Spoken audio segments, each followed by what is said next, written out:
Ashe has three abilities. A passive ability called Marked for Death that'll show you the location of recent death boxes and allows you to mark surviving attackers.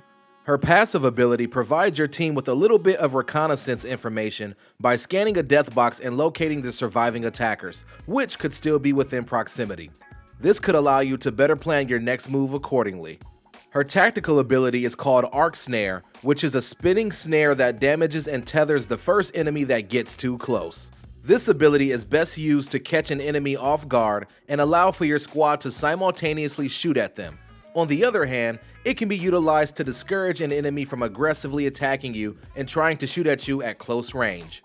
Her ultimate ability is called Phase Breach, which tears open a one-way portal targeted to a location.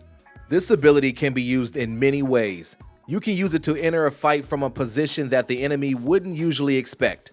This way you can catch them off guard. Using it to escape or reposition is a valid cause too. With how quickly you can activate it, using it to reposition or get away could be the deciding factor in a well-contested gunfight. Ashe's abilities are incredible for positioning, flanking, and picking off one enemy at a time when used properly.